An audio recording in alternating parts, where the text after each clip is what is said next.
Hey guys, I told you I would make another video, and here we are. Um, but I want to start off this video by introducing myself. Many of you know me from around the internet. I am Heather Ray, also known as H Ray Girl, GURL. I am 42 years old, and I am a suicide survivor. I lost my mother January 11th, 2003, to suicide.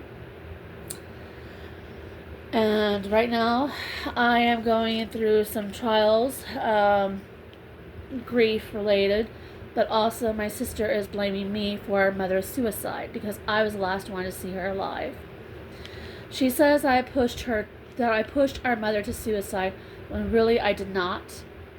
I was like any other kid. Yes, I was defiant. Yes, I was. What teenager isn't? So, I want to focus on that in this video. So, here we go. This is written by me in my own hand, so try to bear with me. This is my first video, doing something like this.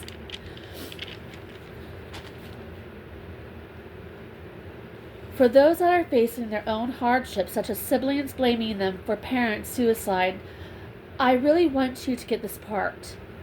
You are not responsible for another person's life or feelings. What that means is no matter what your sibling says, sibling or even your leftover parent, mother or father, blaming you, just remember it is not your fault. You are not responsible for another person's feelings or life decisions.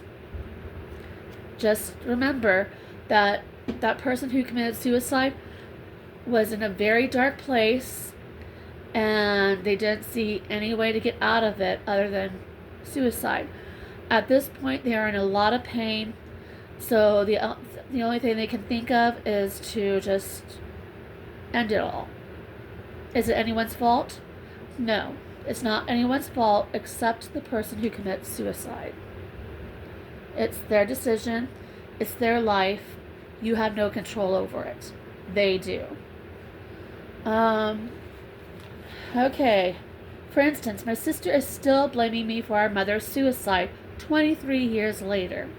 I used to believe her, but with some time to actually grieve for our parents and going to therapy, I have learned our mother's suicide was not my fault at all. Now my sister is saying, I forced her to try to commit suicide. I forced her to try to commit suicide. I forced my sister to try to commit suicide. Once again, no. We are not in control of a person's attempt at suicide. That is their decision. That is their life. They are responsible for their own life and their own feelings. We are not responsible. They are. Just keep that in mind. I know this is not true. The first time she tried it was when she was going through a divorce with her ex-husband. The second time she tried was when her kids were taken away from her.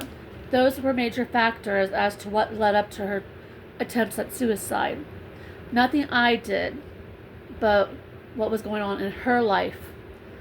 Her divorcing her ex-husband at the time, and her losing her kids. Those were the two main factors. Nothing I did because I hadn't seen her since 8-9 years ago, so I had nothing to do with that. The thing I learned was that it is not my fault. I am not responsible for her life or feelings, especially since her second attempt took place about a year and a half since I had seen her. I had no contact with her over that time. She is the one who is responsible for her own life and feelings. No one was there telling her to take a handful of pills. She was by herself at the time, so she did of her own free will. That was when she was divorcing her ex-husband. She was by herself when she took a handful of pills. The second time, from what I can understand, she tried to commit suicide in front of her kids. And that was why they were taken away. Also because of some other things, but I'm not going into that. So please remember, do not listen to anyone telling you it was your fault for a family member's suicide. It was their own choice and no one else's. Do not allow yourself to become your family member's or friend's scapegoat.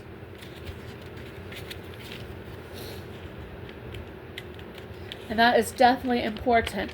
Never, never let yourself become your family's or your friend's scapegoat at all. If they want to blame you for someone's suicide, let them. But it doesn't mean that you have to have them in your life. You can write them out entirely. You can keep them at arm's length. You can just say you don't want to put up with their toxicity and leave it at that. Stand up to them. Stand up to the people who are trying to say that you are responsible for someone's suicide. Stand up to them. Don't hold back. Stand up.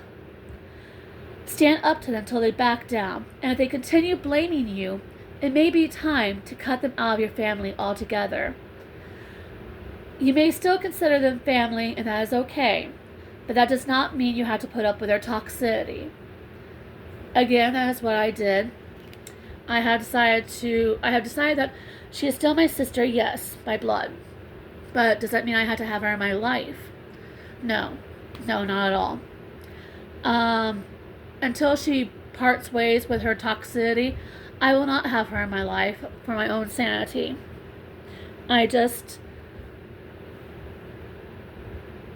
With my own mental illness, I cannot put up with that.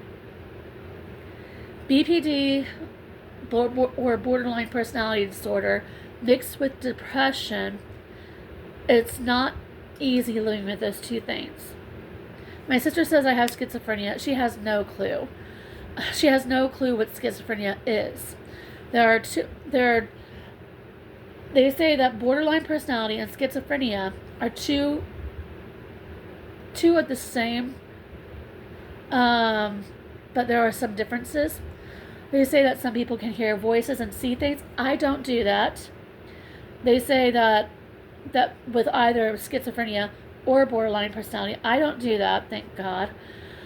My main thing was I had anger issues due to things that happened in the past. I won't go into on here. And that was my main problem with borderline personality.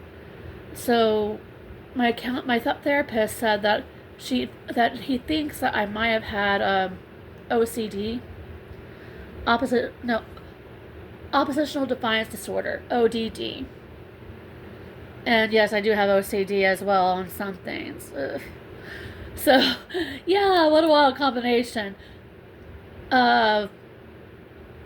Deep depression, borderline personality disorder, OCD, ODD, along with being on the spectrum, and also having ADHD. Yeah, it sucks. It sucks. But you learn to live with it all, and it all becomes part of you. You don't let it control you.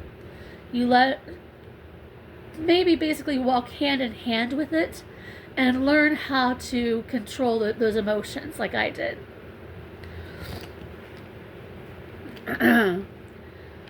And to end this, remember people, it is time to prioritize and privilege your own feelings and experiences. So just know that with your family that loves and supports you, lean on that. With your friends that love and support you, lean on them. Never go through life alone.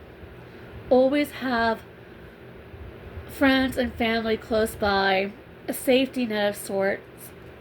And remember, they love you for who you are. There may be those that make fun of you. But remember to prioritize your feelings and your experiences in life with whatever you do, and don't let anything else tear you down. Much love to you all. Mwah.